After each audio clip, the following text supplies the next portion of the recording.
Hey, welcome to season 9 of Raise the Bar. I'm John Krewson. I'm here with Ian Garrison, and today's episode is Chris Lazzaro from AECI. Chris Lazzaro, who I would characterize as a technology romanticist. Okay, I can see that. Technologist, CIO, lover of literature, lover of JRR Tolkien, enthusiast of product management, enterprise product management.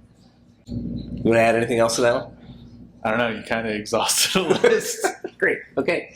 Well, enjoy.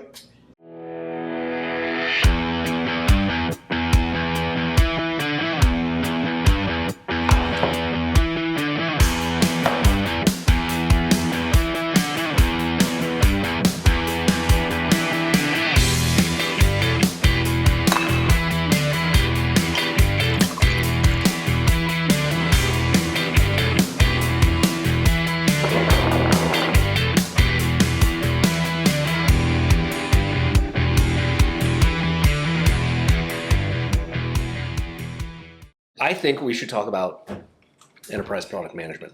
Oh man, I'm gonna need another one of these. Well, and I think we should start by having you explain from your vantage point, what it is. Oh, you're gonna throw the definition question out to me? Right. Oh my goodness. Well, feel free to take your time because we do have an hour. Yeah. Let's see. Maybe we can use the three-body problem as the center of this. So, in the three-body problem, there are three suns circling around a planet, and in enterprise product management, what we're essentially doing is we can put a lot of things at the center of our universe in the enterprise. We can put tasks at the center of our universe, and some technology organizations do that. We can put services at the center of our universe, and some organizations do that. We can even put business units or business divisions at the center of our universe. And basically it's where, what is the medium by which we deliver value? And when we're talking about enterprise product management, the center of how we deliver value to the business is products. So We being technology. Technology. That is how technology delivers value to the business. And the reason products are really good to center around, even more so than services, and it's not to say services aren't good, it's not to say tasks or projects, right? That's another thing we could center around is projects, right? The work we do. It's not to say any of those things aren't good, and in fact, you need to have all of those things. It's to say, in an organization, what we are doing is we are digitizing the capabilities of that organization. That's what technology does. We take capabilities that would use technology like pen and paper. Like I'd write you a paycheck. That would be payroll. That's the capability of the business. But we digitize it to where it's all automatic and it goes into your bank account and things like that. So we digitize capabilities in the business. And we do that through our products. Our products are the way that we persist our value into the business. Now, once you center around that sun and you say, oh my goodness, like we could provide a service today and tomorrow that value is gone, right? But we can provide a product and we provide it today and its value is there tomorrow and the next day and the next day and the next day. And if we keep investing in that product, that value continues to grow and we can even compound that value. So it's a wonderful thing to put at the center of your universe, but you've got to have, we'll go three-body problem, you got to know what kind of circles around that product, because here's the thing, if nobody adopts the product, no value's being created. Yeah, so you got this infrastructure here that nobody's using, right? So you have to have adoption. Or if your product is has a poor UX, or it doesn't meet the needs of the users, then they, in an enterprise they may be forced to adopt it, but they may hate your guts and Revolt with pitchforks. Yeah. And really actually what it could do is they may wish to go back to an older technology that was less full of friction than the newer technology that's supposed to help them. So it really it has to be connected with the users. That would be maybe one of the three bodies that circle this thing, is you have to understand your users and their needs so that the product is something they want to use, and that value, because they are the ones who deliver value through the product. You also have to understand users don't have perspective. They've got a very radar-like perspective of waste, inefficient friction, right? But they don't know, where does this product need to go? Does it need to integrate AI? I got AI in the conversation. They don't know where the product needs to go. And so you need to have folks in the business who own these capabilities. Payroll, I gave as an earlier example. Well, who owns payroll? Well, somebody in the business does. IT doesn't own payroll. So you got to have that engagement with the business owners of these capabilities to understand where they want to take the capabilities so the product can continue to express them.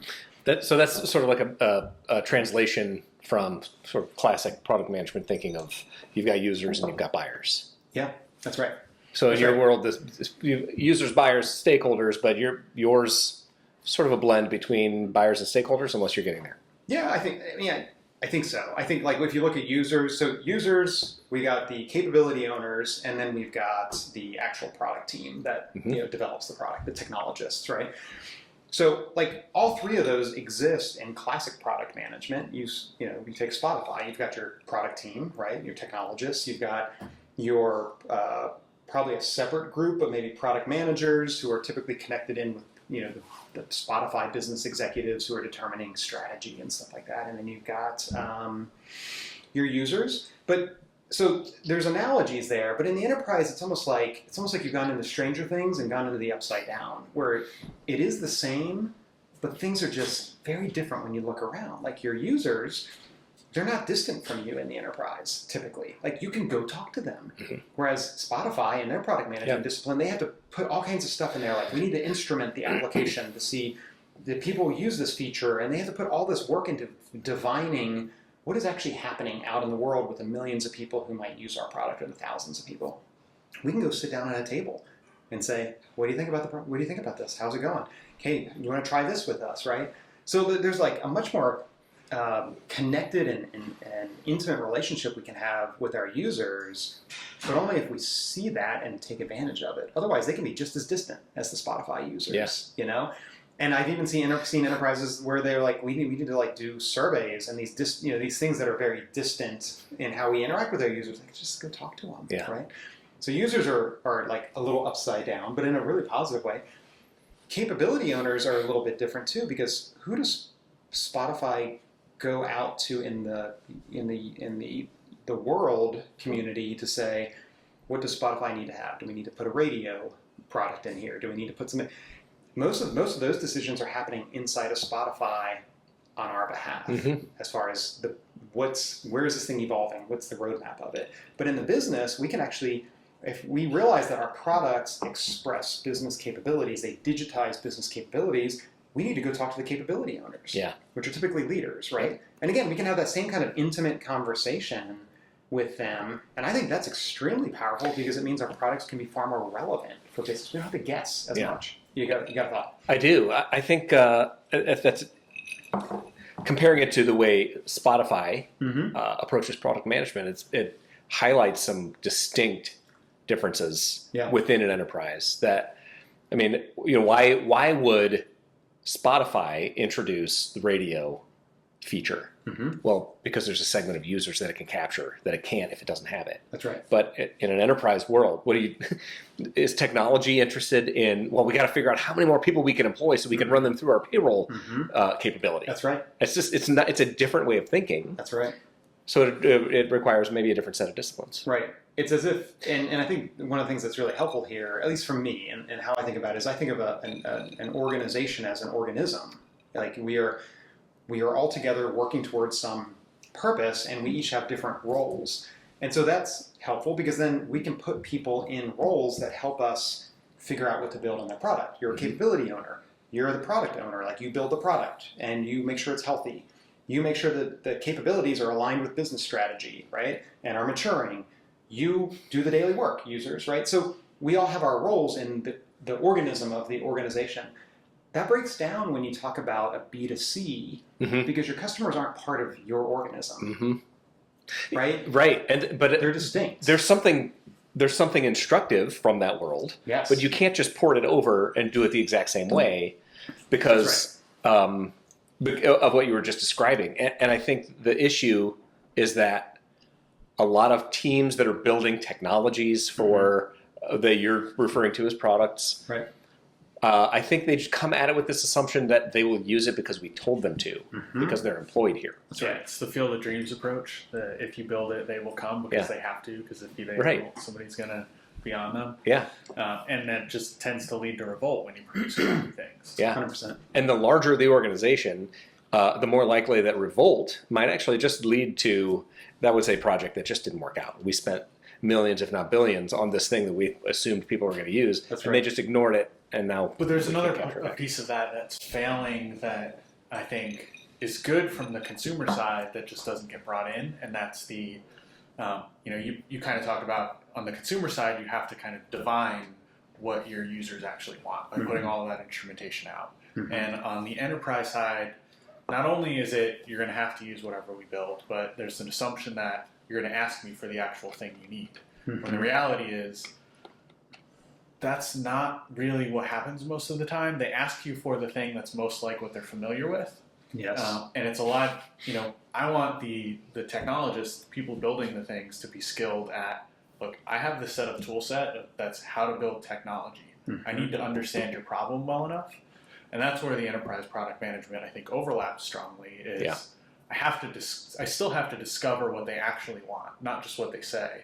But I'm definitely much more able to go talk to, a significantly narrower subset of folks. Like some of these enterprise systems are used by one person or like 5 people. Very expert systems. Yeah, that's right.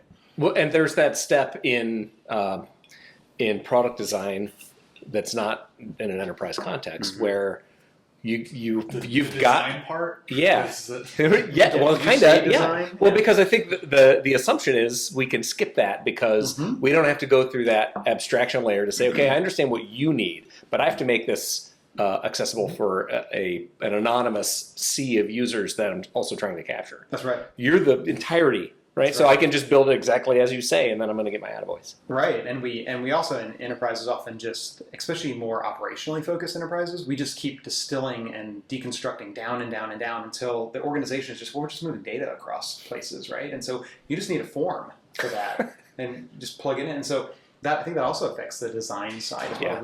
We not only don't need to attract and incentivize people to use our product, we often reduce our products down to just data. Yeah. And you put those two together and there's, it's data grids and forms, and that's design in the enterprise. It's a version, it's like a warped version of the race to the bottom. Where, because it's just people on the inside, somebody can be convinced that they don't need what can be perceived as bells and whistles. They just need the bare minimum to get the job done. Right. They're losing sight of the fact that if we did spend some time on design or considering the experience, that they might be able to get that job done for 1/10 of the time, and spending a little more upfront might. But there's another piece to that too. That's what is the incentive for the different parts of that organization? Like your stakeholders, those capability owners, are trying to get the job done well and effectively, generally. Right. Whenever you cross that line to the technologists usually live in a cost center. So it's how cheaply can I do the thing that you asked, not how well do I enable what you're able to do and how happy you are. But that's where you run into, hey, we built this thing, everybody cheer and celebrate success, and then the other group's like, we can't use this. All of that time and effort that you spent was wasted, even though you're celebrating because by your metrics, you're successful, but by our needs, this is a failure. I mean, there's all kinds of anti-patterns like that, right? You hit on the one is our product teams act like just service ticket takers, right? Like just tell us what to do business and we'll do it. I think on the business side, one of the anti-patterns I've seen is they, oftentimes their currency is timelines and budgets and things like that. And so they take that currency and they say, okay, we need you to build something, like digitize this capability product team, but we need you to give us this needs to be done in, a certain amount of time, or give us a strict, timeline on this. And that can really get a technology team, a product team in this case, to have a mindset of, let's just slap a data grid together and let's do the factory process, right? Of manufacturing something that's just really quick and easy and dirty, and let's just get it out because there's just this expectation of we take a factory process, and that goes against the work that has to happen to really figure out what are do the user is a data grid the best thing to give a user? Yeah, right. Right? Do we even need to show the users all the data in this process? Can we do something smart behind the scenes? But that takes iteration, it takes discovery, it takes time, it takes design. And so I think that anti-pattern sometimes when technology organizations respond to that, I think they can respond to that poorly as well. How does this change the way an IT department or a technology team prioritizes? There's a difference in external versus internal here as well, because again, you think about Spotify. Yes, there's a sea of teams, but at the end of the day, it's Spotify. Mm-hmm. So we're making decisions about what to do to that. Mm-hmm. Whereas in the enterprise, we're thinking, okay, we do have a limited set of teams that are capable of doing work. Do we work on this, or this, or this? Right. How does that change? What's the guidance for enterprise teams when they're trying to figure out whether or not they should do something for a customer service department versus the legal department versus sales? Yeah. That is a difficult one, and I think that's one where we've discovered org structure can really hurt you or help you mm-hmm. in that one. And I can maybe give a little bit of our evolution at Associated, and that was when we started out 20 years ago with a technology function. It was a pool of developers, and they basically got assigned out to projects in the organization. So any business division could request a project. And what naturally happened was I'd say probably 80. So that was projects were the sun. Projects were the sun, okay. And there was one team. So very simple structure, right? And so, but when you get back to the prioritization question, how are things prioritized? We're a very operational company. I mean, we've got to keep the lights on 24/7. And so the two heavy operational divisions got 90% of the time. And so did HR get much time? No, they don't, right? Does corporate communications or these other organizations get, can they get from that time from that pool? And it's, you stack them up against operations, and operations is always going to win. Yeah. So that model had to evolve, and it actually evolved for that reason. And it evolved to a model where there were different developer teams. So we put boundaries, and boundaries are a way that we say we want to allocate a certain amount of time to something all the time, right? And so the boundaries were around business units. So here's the operations business unit, the HR business unit. Those are the business units out there. And so each business unit over time would get some team assigned to them. So operations still got the larger teams typically, and but that released a lot of pressure and stress in the organization, because now you're not getting competition between HR and operations. There may still be a debate on, does HR need the same size of team as operations allocated to their technology needs? Maybe not, right? That's an organizational strategy question. Yeah. But there's not this kind of debate on which projects win. But then the problem that happens there in the enterprise, and this is why we evolved again, is that as once upon a time, a lot of these business units are kind of siloed. The applications they use, let's say there's an HR application. Well, who uses it? HR people. That's it, right? Well, today we use a product called Workday. Every employee uses it. Yeah. Everybody uses it. And leaders have a whole set of capabilities in there across the whole organization, and users, and then HR has their expert functions in it. So it's not just isolated inside of HR anymore. So we started having more and more products that it's not a clear business unit that owns this anymore. Yeah. And so which team supports it? And then what happens is when two teams support a product, no teams support a product, and it degrades. And so that was the level of evolution. So again, we had a good model in that we had allocated resources, but we had allocated them to the sun being projects around business units. And then really the next evolution was, we got to move the products to the sun. And what that means is, what it does is, for a team that has allocated a certain number of products, we try to make those products related. So we don't want them to have a product you get the legal product and the HR product and the operations product, because it's too hard for them to manage that user base. But we might give them, hey, you're going to get contract management, document management, and maybe event management. I don't know, I'm making something up here, but you cluster those together and you try to find some commonality in the user base and the commonality in the processes. And suddenly that team now, we've allocated a team. So we've got the static resources or the resources allocated to a strategic problem. We've grouped a level of products that are similar that team can wrap their head around and manage. And there's enough commonality in their user base that team can engage with the users on, where they, to work on the product needs and all of that. And so that allocation is pretty interesting because now this product team, they could have a product that has operations users and maybe some other users in there.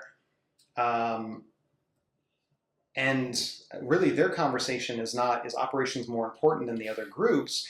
It's more, hey, you are all users of, let's say, the Workday HR product. We're going to get feedback from all of you as representatives, and then we're going to factor that in working with our HR group who owns the capabilities in here to figure out how we're going to prioritize things.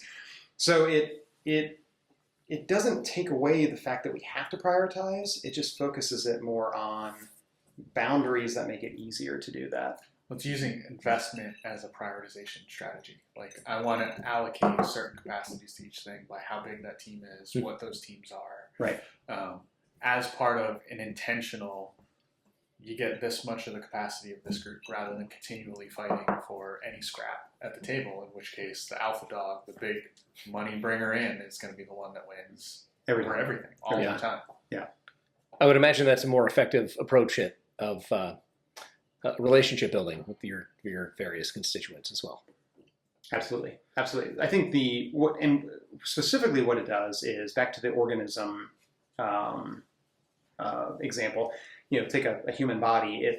When we have a disease, it's often because some part of us decides it's going to take a role that it shouldn't, right? That's what cancer is. It's like, hey, I'm not going to, continue to be your, I'm just going to keep growing for insulin producing pancreas. I'm just going to start producing lots of me and, cause some problems, right? Yeah. And so that's very damaging. So, I think organisms need their parts to, function within a role. And so what I think product management has also given us is a language that has helped so much with confusion between what does technology own, what does the business own, and what, how do the users plug into that? And that simple terminology that has been groundbreaking for us, even though it's very simple, is business leaders, right? You own something in this product. You don't own the product. You don't own the technology, the architecture, any of those things. You own the business capabilities. We, as a technology organization, we do not get to dictate how many levels of approvals are there in a certain process. We do not get to dictate what banks we're going to, have connections with for our treasury function, or our treasury strategy, or what types of things we want to do on our cash management side. That's the business capability. You own that. We may say some things are easier to do that you want to do, or harder to do, and that may influence your decisions on where you want to go with your business capabilities, but ultimately you get to pick. That's your ownership. Yeah. What we own is we own the product. So our job is to have a healthy technology product, and we own that. And if that's a third-party product, that means we own the vendor relationship with that, with that product. So what happens when your capability owner has a strong opinion about what product should satisfy that capability? Right. Or has such a strong opinion that they already forged a partnership and has purchased that product? Oh, so those are tough. Yeah. Those are tough, right? Because that gets down to, does your organization have a governance structure that's helping or not helping in that? So, I mean, in a, let's say, magic wand world, you've got a governance structure that includes and outlines these sorts of, the roles and the different levels of ownership, right? So that would say, hey, we're going to prevent that from happening by basically saying nobody can assess software without going through the IT assessment process. Okay. So that's how you use governance to help keep people on rails. But then the thing is, you got to have a really good assessment process that people get value from. Yeah. Right? Yeah. So you can't, governance only works, the police only work if you're really helping people have a party. Yeah, if you're serving and protecting. Right? Yeah, that's right. But where you don't have that, and so many organizations start here where the business already owns a lot of, or already has a lot of technology that they're owning and managing and things like that. It is challenging. I mean, that's probably a whole conversation by itself on how a technology organization can start to build inroads there, and that's probably going to be a case by case basis how everybody handles that. Yeah, it's tough. Well, and it seems like there's a spectrum. It seems that there's maybe some on the safe end of the spectrum, capabilities wise, right, and then some that are that they're probably the same products that people are buying as consumers. And then some on the other end of the spectrum that's like, that's way over the line. We need to have a conversation about this. No, you hit it. And in fact, one of the kind of emerging theories that we're working on is that inside of enterprise product management, there are different degrees of product management that is, there's that book, Team Topologies, that talk about, different types of teams and how they organize and serve, right? I think there's product topology, product team topologies is just an emerging theory. Ian and I've been talking about this a bit. And you've got some teams where maybe inside the enterprise, they're building something from scratch. Like it is a completely in-house built product. That's going to take the most significant amount of product management experience and capability because you're building something, that doesn't exist. Then there are teams that have lots of third-party products that they manage, where it's more around managing a vendor and vendor's roadmap and the APIs and the data capabilities that we build around it. So that might be like another tier where product management is there. It just looks a little different, and it's not building things from scratch. It's more influencing vendors and configuring software. Then there's another level of product management, which we would say, and we're still working on a language for it, but maybe we call it, one of the things we've toyed with is the idea of guided products. And guided products would be, we're not going to be the product managers of this in any degree like the other two examples. We actually believe the business should be equipped to, and we got the 3 S's, safely, securely, and sustainably manage this product for themselves. Mm-hmm. So what products, are those kind of products? It's typically, a lot of times it's ones you can buy on a credit card, right? They're not extremely capital intensive. They can implement them. We can do single sign-on pretty easily for security. They don't cross multiple business divisions or business units because then we tend to take more, then that fits more into an enterprise product. So a lot of times they're more departmental type products that just fit in a department. Typically they have to be cloud, because if it requires lots of installation and servers to be set up, then we're probably moving into one of the other categories. But in the case of the guided products, our theory, now we haven't built this out yet, but our theory is that if we can build kind of a product management practice that we can teach the business on how to self-service, do some of these smaller or departmental products, that allows us to focus on the big ones, right, that require all the talent and capability that IT brings, while enabling the business to move faster for these smaller ones. So that's kind of our product team topologies we're thinking about. Okay. Still in theoretical mode. I would imagine somewhere in the middle there is the kind of no-brainer, not guided, but supported. But there are different considerations based on the number of integrations from or to this product to the other elements of of your stack. Right. All right, stop. We hope you're enjoying today's conversation, but we need to talk about your cloud migration. How's that going for you? Is it taking too long? Is it costing more than you expected? Way more? Sketch makes migrating to the cloud easy.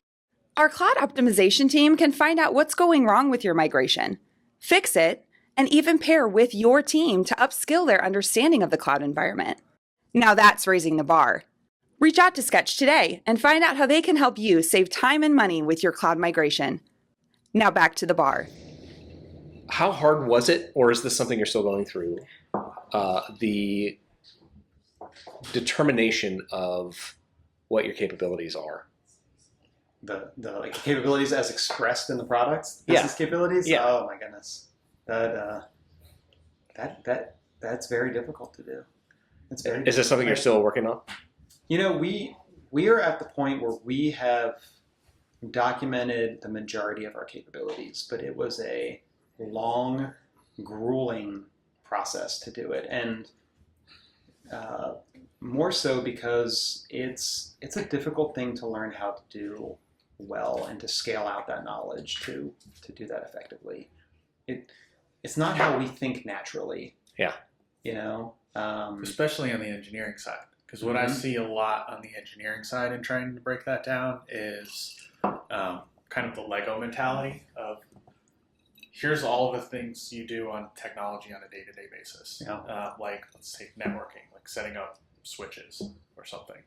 And they're looking at, well, I've got all of these 2x1 yellow Lego pieces. And they start classifying things as, let's take all of the 2x1 Lego pieces across everything and put them in a bucket. Yeah. So it's hard to get them out of thinking at that level and thinking at well, what's the business capability? Because with any of these, you can slice this categorization in a whole bunch of different ways. And engineering is tendency to slice it in, well, I know how to do JavaScript, so let's lump all of the JavaScript things together. Yeah. Because I can do all of those things, not in terms of what does the business need and aligning to those things. So in your example, the capabilities they might come up with naturally would be, we provide firewalls as a capability.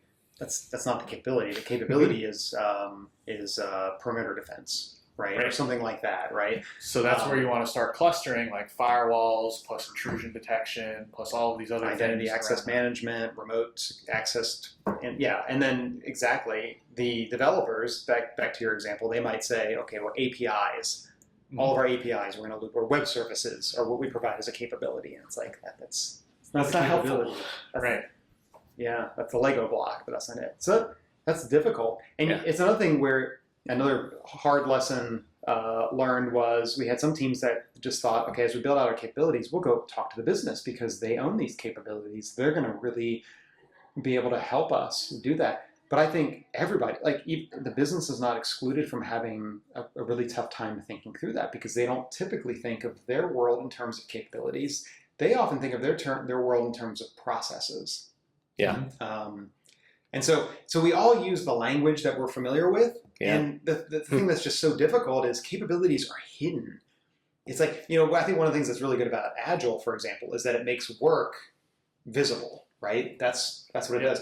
And I think when it comes to business capabilities, what product management really needs to do is make them visible to the organization. Yeah. And it's just so hard. The business users think in terms of processes, or they think in terms of products. Yeah. They'll say like, well, pick a product name, Avantis, like that's my enterprise asset management or something like that. Like it's this giant bucket of stuff, and it's just what we know, right? Yeah. It's counterintuitive at first. Yeah. Well, and it leads, like, even outside of technology, it starts leading to, you're so focused on that process or tool or software system that you lose sight of how your thing contributes to the overall business capability that's trying to do. Right. So you miss out on lots of opportunities for, this is a way we can enhance this capability by crossing department organizational boundaries and providing something better. Right. Like we just had I came to this meeting from a really good, positive conversation between two different business units, and we actually use capabilities to help them figure out things. We're working on a technology product for them, but the first thing we had to figure out is who owns what in the thing we're going to build for you. And so it took about 3 separate meetings with different levels of stakeholders and users to piece together a map. But once we did, and what it allowed us to do was to say, okay, we had some really big things that we were calling capabilities, but then we would get into discussions where both business units would say, well, I own that. Like, this is mine. And it's like, oh my gosh. And so we had to basically have deeper and deeper conversations until we could figure out how to tease that apart into, there's 2 capabilities in here. And then once we do that, then it was really kind of magical what happened in some of these meetings where once we said, this is what you own, and here's a paragraph to describe it. Here's what you own. Here, we're still not talking technology, right? Here's a paragraph to describe it. Then suddenly, once they said, yeah, that's right, then they actually started collaborating. Like it moved from friction and contention on, well, I need to do this too, and I need to do this too. And it suddenly moved into, well, if that's what you're doing, like, I can help with that. We need to plug this in over here. We need to plug this in over here. And it was like magic happened. Yeah. Yeah. pretty neat. That's one of those things where we always talk about we want to move IT to that more, to the strategic participant or the enabler. We would never bring up an example like that about how, we're bringing disparate groups together to sort of tease out or think through their role and how their role interacts with technology and merges into technology and out of technology. But yeah, I mean, this type of thinking affords us that opportunity to be a member of that conversation. That's right. That's cool. That's right. In fact, we may be the only part of the organization that has the perspective to have those conversations. Yeah. At least at an enterprise level. And that's why I think I'm starting to see some of the research come out that's saying that the enterprise architect function in a lot of organizations is evolving to be more of a business capability function. And in some organizations, it's starting to maybe even migrate out of IT up to the higher level, along with Agile. I'm starting to read that. And so that might reflect that we've come up with something here that's valuable to the organization.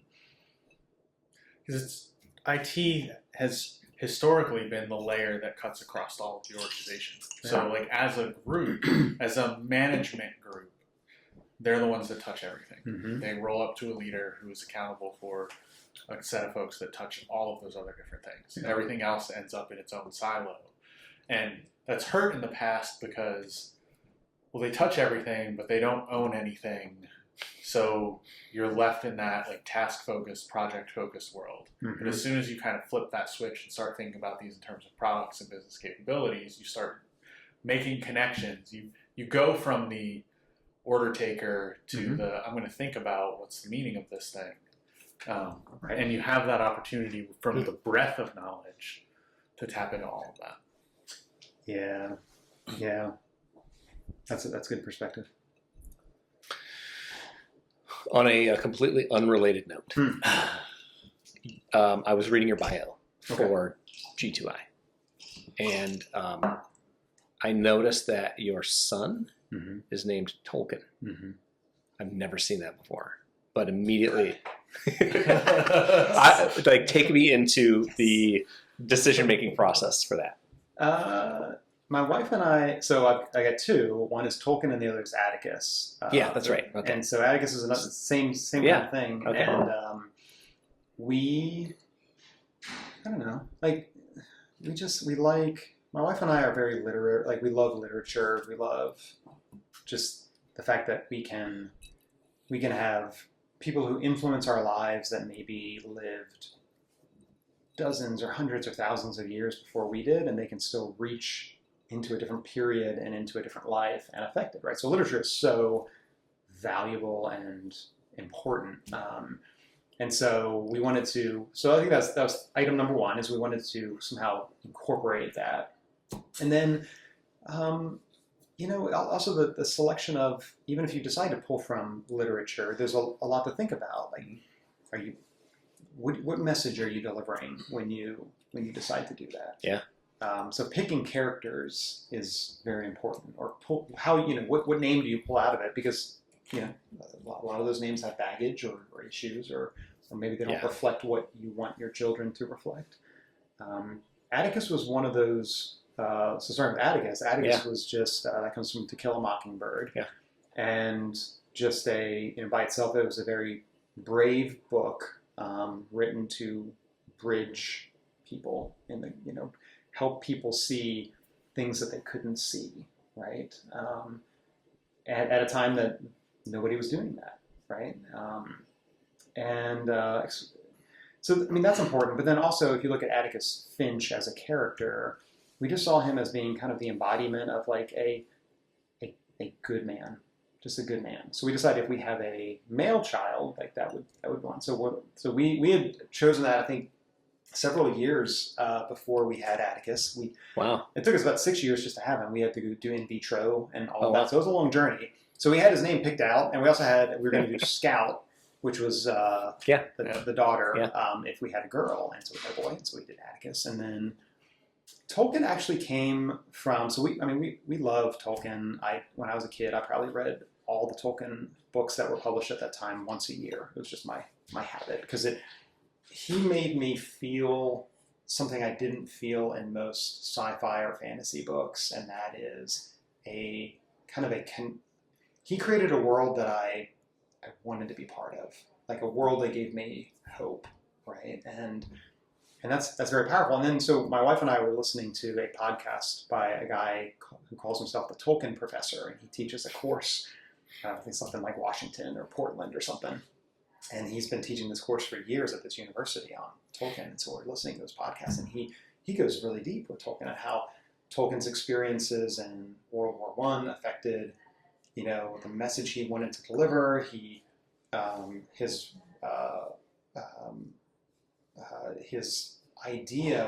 pulling from like medieval history and the idea of fairy and weaving it all together, but with this kind of underlying thread of we are all part of a bigger story. And so we have a part of that story to paint.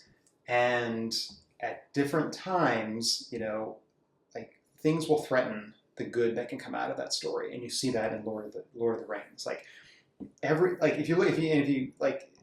Once he told us this, like every time we would go back to Lord of the Rings and watch it, it's like, oh my gosh, we see this. Like, each character is almost painting, a piece of this picture, in their interactions, and they can't see the full picture. Like Frodo going to Mount Doom can't see the full picture of what's happening in Gondor or on the plains of Rohan or at Isengard. And all these folks are working towards good, and yet it's part of this bigger picture. And my goodness, like listening to that podcast, we're like, there's so much more depth here than we even knew. And it was coming out of that we decided, okay, if we have another boy, we're probably going to have to do Tolkien. So, wow. There you go. That's hilarious. Not hilarious, like hilarious that I didn't intend to even bring that up, but like that was an unexpected treasure. That answer, that was fantastic.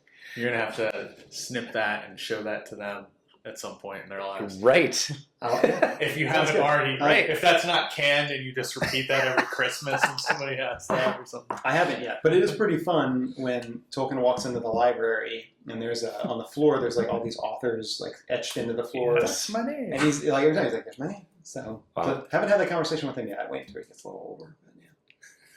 Awesome. What else, challenge-wise, besides the your enterprise product management stuff, are you? What else are you dealing with?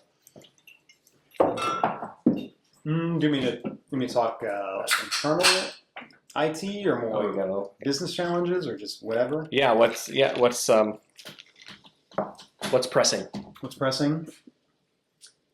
If we look at where we're going with the IT organization, the two problems we're trying to solve right now, and they're like any problem, they're challenging. We're figuring it out. One is we're working on spinning up a new organization that we call the IT Business Office, and it's really there to support leaders, because as we keep adding more and more stuff to what leaders need to do, it's like, oh, you need to know product management, you need to know Agile, you need to know performance management, you need to know IT finance, and you need to be excellent at all these things. We're overburdening them on they're having to figure out how they do all of this stuff, and so we're moving the how into a business unit that's going to be a small little business unit inside of IT that's going to provide support and expertise to the IT leaders. Wow. So pretty excited about that, and we're in the final stages of interviewing some folks on that over the next couple of weeks. So I think we'll start spinning that up pretty quick. It's not going to be big, but I think it'll have high leverage, high impact. The other one is what we're calling the tech enablement organization, and that's all centered around product management. And it's going to be a tricky one to spin up too, because even though we're talking about enterprise product management and we've got some good some practices that exist and some capabilities that are slowly germinating across the team, we are missing some key internal capabilities. One is user experience design. There's nobody guiding that. And you don't go take a product management course and they teach you UX design. It's its own discipline. And if you read, we're really influenced right now by Marty Kagan, and so he basically has the if you need a product management owner in the organization, you need a UX owner in the organization, and you need a engineering owner in the organization. So they each are basically setting the practices and teaching the practices, right? We're pulling in third-party vendors to teach these practices and things like that. And of course, he's more the B2C side, so he would say each team needs that. And for us, it's like, we can't do that. But we can probably have a central organization that teaches these practices and provides resources, kind of like what we've done with Sketch and Agile, where we would say the IT organization owns the program, but we're pulling in experts to actually help and do the coaching and the consulting and things like that. So the tech enablement group is going to be our triforce of UX, engineering, and product guidance. But building new organizations is tough. That's what I'm learning. So those are the two big internal initiatives. If I gave you a third one, because you can always cut stuff out if you don't want to hear it. The other one is what we're calling business partner relationship management. So that's an interesting one to us. It's a new theoretical space that we've decided is actually one of the most critical ones to figure out. And that is, we've got a team here, and let's say the leader of that team is a product manager. We've got some business teams out here that use that product. Fantastic. There's no barrier between them talking to each other.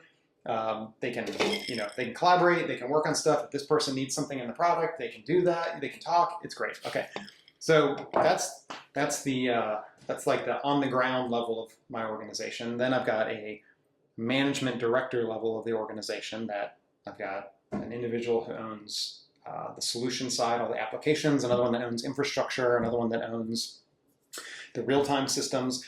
So a lot of these product teams tend to, several of them report up to one of these folks. These folks tend to be directors or VPs or things like that.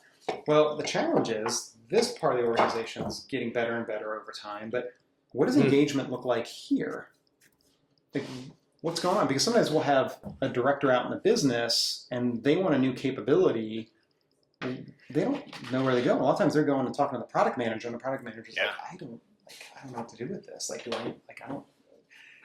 Or there's friction here, and something's not working, which happens, and it needs to bubble up somewhere. But where does it go? And it goes on this weird path over here, and then comes over here as by the time it gets through this path, it's been amplified a few times, and then it comes across, and it's coming, onto my desk of there's a major issue, and you dig into it, and it's always a very small thing that's just been amplified. So our theory is that there is one question that can solve this entire problem.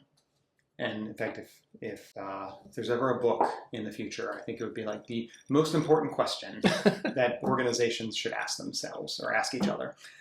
Maybe that would be the title, something like that. And it is the question: what is the health of our two organizations' relationship, 0 to 10? And so business partner relationship management is all focused on that one question. And basically what we've done is we've rolled it out to about a third of the organization, and we're already getting good results. And so my directors are meeting as a group with clusters of directors in the business, typically business units. So let's say all the directors of HR or all the directors, so not around products. This is more organization to organization. So product to product happening here. And what we've learned is this needs to be organization to organization. So get them together in a room, Maybe there's 4 over here, 3 over here. Everybody put a score down. And then we're going to show our score. And then that's where the fun starts. It's okay, Jerry says the health score is 5. It's pretty mediocre. Why?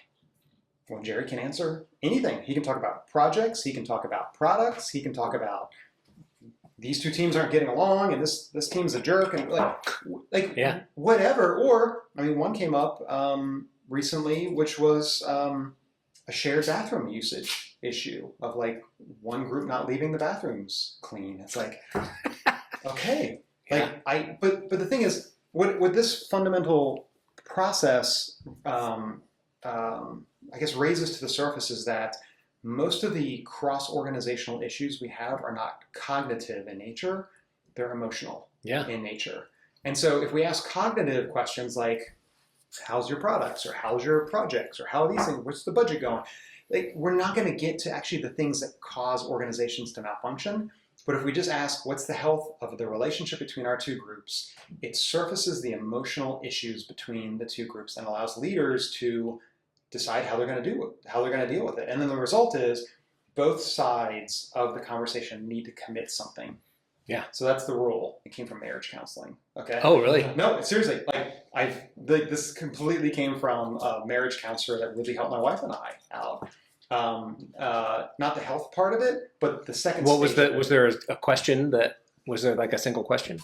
So the question wasn't there. The marriage counseling was more. You look each other in the eyes, and whatever the issue is, the person who has the issue needs to say it, and then you need to repeat it back to them in their words, not yours.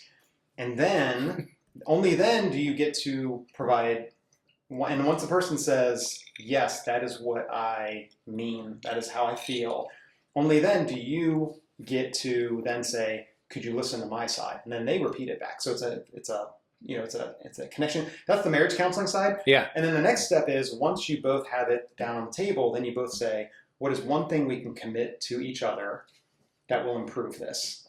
And so I love, the process is so cool, but the top part of it is really difficult to do in a business context with Right. groups. It's going to sound just weird different. if you do it. It's just a little different.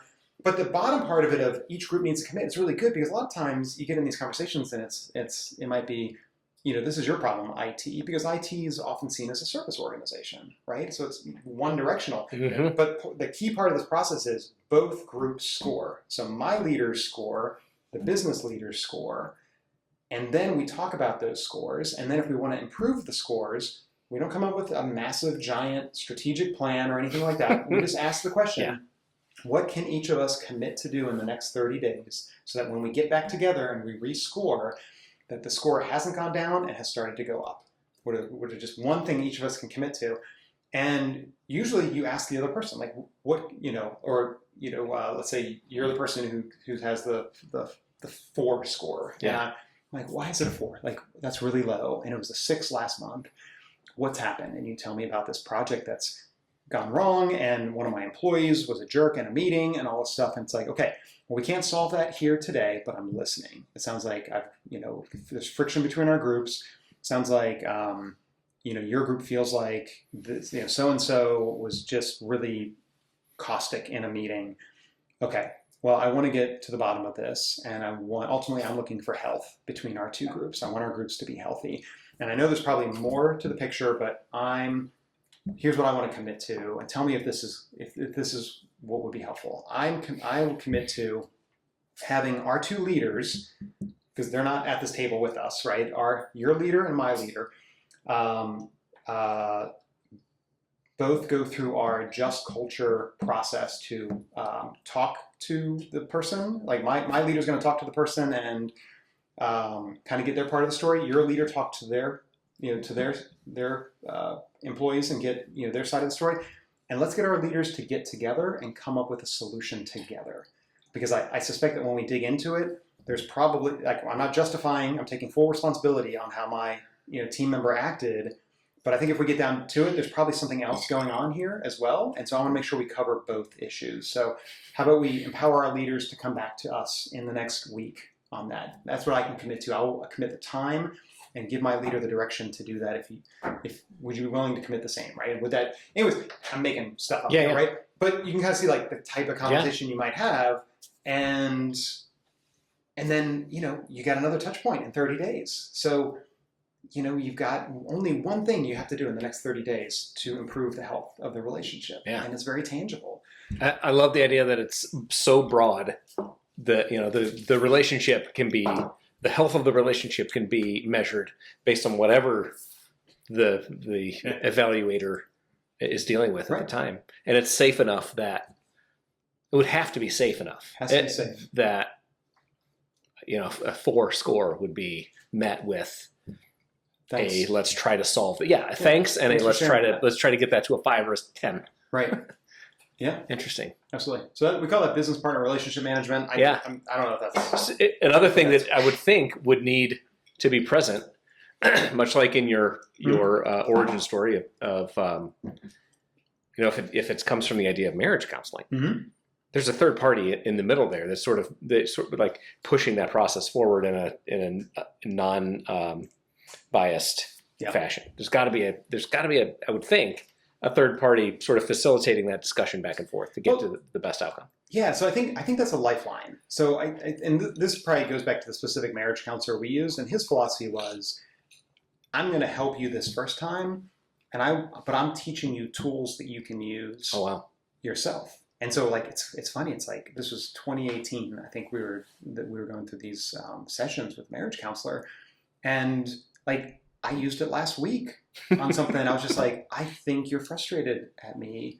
Tell me, like I feel, and it's my way of basically saying, I think you would grade our health as a 5 right now, right? Essentially. But I don't do numbers with my wife, right? It's like, that wouldn't work. But it's like, I feel like there's something here. I just want to give you space to tell me what's going on. Yeah. I'm here to listen, right? And then it's like, okay. And it sucks, right? Because when they say something that you've done that isn't good, right, or has caused them some pain or a problem, then it sucks to repeat it back to them in their words. Yeah. Like not putting like, well, so what you're really saying is that you didn't listen to me the other day when I told you this, and you got, no, you have to repeat it and be like, it sounds like I wasted your time the other day by not informing you of this, right? But that is the same technique we talk about. All the directors, that's the technique they are using in these business partner relationship management. It's you listen and then you repeat back. And what's so cool about that is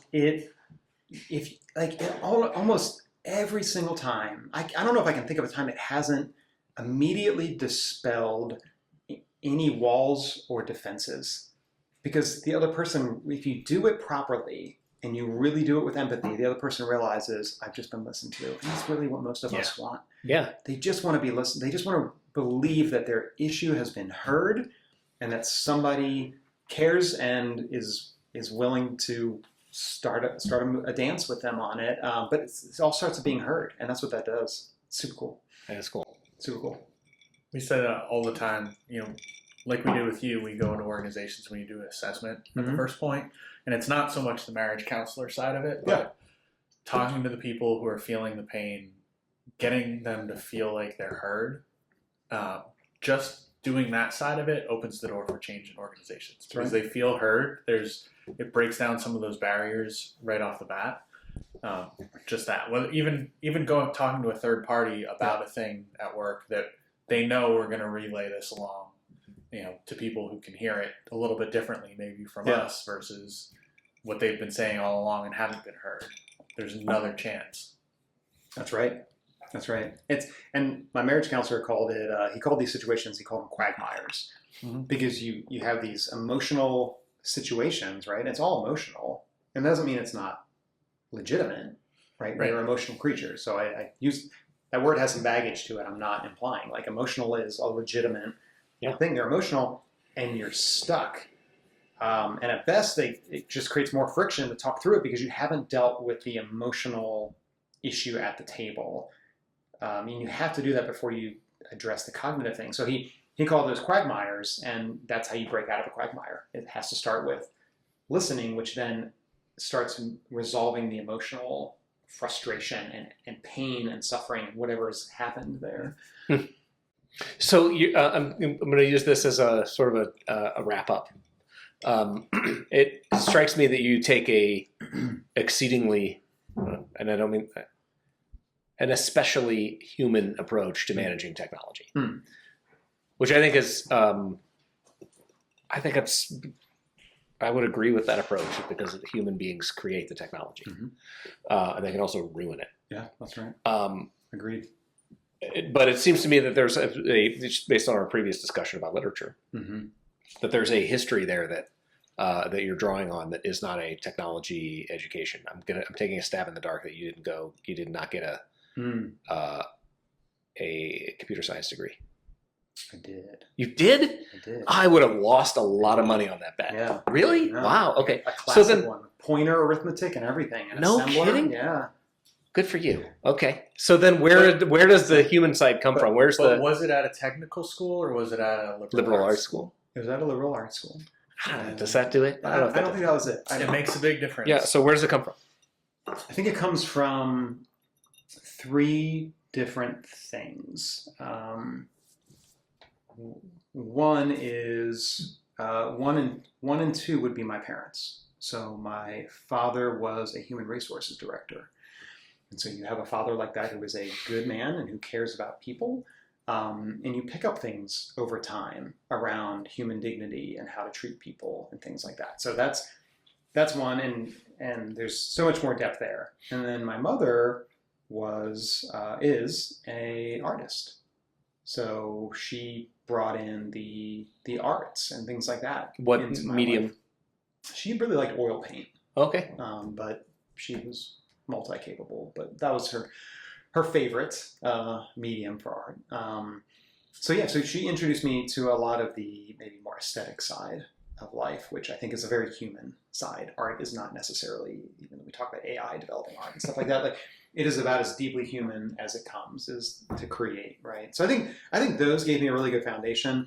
The third one, and it's actually more like, it's more of it's a religious side. And so in my religious tradition, we have this ancient thought that human beings are made in the image of God, and that we, and we express that image when we are creative, when we are in community with each other, and so our job here as humans on Earth is to move us more and more to that state of community with each other and creativity and creation. And so that's honestly one of those underlying things of like, I try to look through the lens of, is this technology helping us be more fully human, more fully creative, more fully free of pain and suffering, more fully connected with each other in a healthy way? And I try my best to live those principles. So. Right on. Yeah. Well, this was a pleasure. That's a great conversation. Yeah, I didn't. And I'm so glad you made it out for us to do. I love your new building, so I'm glad we're able to have it here. It is so exciting to see you guys, grow this organization, and it's so cool. Congratulations! Well, thank you. Congratulations! Bravo! Thank you. It's good. And you have a bar in here. That's the kind of growth I like to see. Right on. Awesome. Well, thank you. Thanks for being.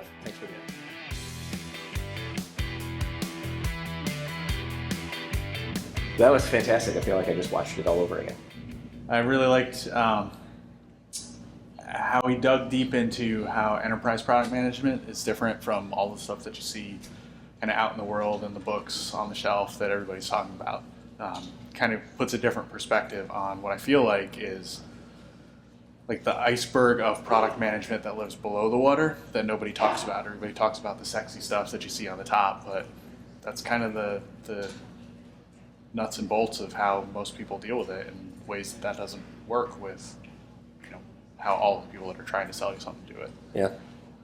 I'm curious to watch how this unfolds. His version of Net Promoter that basically takes how well he's doing and boils it down to how would you characterize the health of our relationship?